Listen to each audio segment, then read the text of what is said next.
Hello, dear students. Today our topic is Ode to the Skylark. This poem is a lyric. A lyric is a musical poem that can be sung.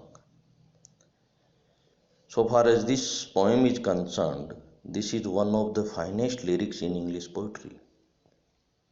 This poem is a supreme creation of art and it is remarkable for its melody, its wealth of metaphors, its beautiful imagery, its unusual similes, and its lyrical expression. The poem was composed in 1820 in Italy. From Mrs. Shelley's account of the composition of this lyric, we learn that the poem was composed at a time when the song of the bird was actually heard by the poet. The poet had watched the flight of the bird and heard the musical notes with rapt attention. This poem is a piece of supreme creation and it embodies the best qualities of Shelley's lyrical genius. The poem possesses all the lyrical elements that make it a true lyric.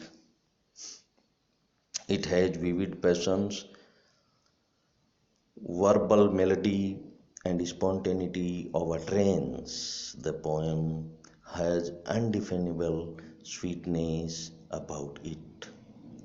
It has a wide variety of music. Its chief virtue lies in its wonderful melody and expression of thought. The spontaneity of the poem is equally remarkable. The lines of the lyric bubbles out from the poet's heart without any effort. The spiritual character of the Skylark song is the very keynote of this poem. This keynote is struck in the very first stanza of the poem and is maintained throughout the poem.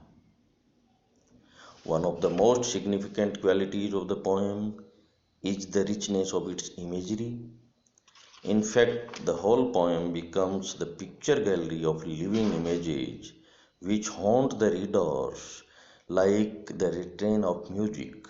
The bird has been called a poet hidden in the light of thought, a high-born maiden, a glen warm golden, a rose embowered, etc. The poet says in the poem, like a poet hidden in the light of thought, singing hymns unbidden, till the world is wrought, to sympathy with hopes and fears it heeded not. The above stanza contains one of the most famous similes in English literature. A poet hidden in the light of thought is a poet who treats of thoughts and sentiments so sublime and transcendent that the ordinary reader, who is much inferior in intellect and emotion, fails to understand him. Though he employs the melody merely of the verses which he composes in that exalted state of mind.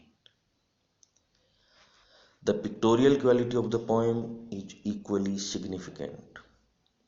The poet presents the flight of the movement of the bird in the sky with remarkable ease and the picture of the bird pouring out its melody coming dancing before our eyes.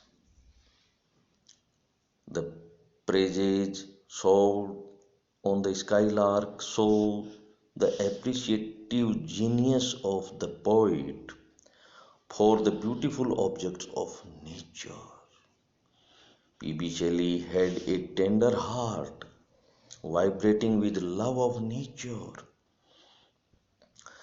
The birds and the clouds, the song of the bird with its melody touched the poetic chord of the great poet and under direct inspiration of the song, began describing the flight of the skylark, showering innumerable praises on its music, its happiness, and its unconcerned life with the miserable lot of human beings. The bird is happy while human beings are miserable or unhappy. The happy lot of the bird is happy singing in the sky. The happy lot of the bird has been pathetically compared to the unhappy lot of human beings. The poet has pathetically presented the lot of human beings in the world. The poet says in the poem, "We look before and after and pine for what is not. Our sincere laughter with some pain is fraught. Our sweetest songs are those that tell us of saddest thought." In this way, the poet says the unhappy condition of the human beings. The poem closes on a note of optimism and hope. P.B. Shelley is a poet of optimism. So the poet says in the poem, "Teach me half the gladness. Teach me half the gladness." The poet is requesting the bird to teach him half of the gladness that thy brain must know. Such harmonious madness from my lips without flaw. The world should listen then as I am listening now. The poet is optimistic and he says that what happiness I am enjoying, what happiness I am feeling, let the other world should also feel the same joy, feel the same pleasure, feel the same happiness. The poet in his another poem says, "If winter comes, can spring be far behind?" The poet says that the sorrows and sufferings are for a short period. Change is the rule of nature, and certainly, if there are bad days, if there are unhappy days, there will be good days, there will be better days. The sorrows and sufferings will come to an end, and there will be better days. Like that poem, in this poem also, the poet is optimistic and full of hope, and he wants the whole world, he wants that the human beings should learn from these natural objects, from these birds, from the other sources of nature, to be happy in their life, to be pleasureful during their life span. Thank you.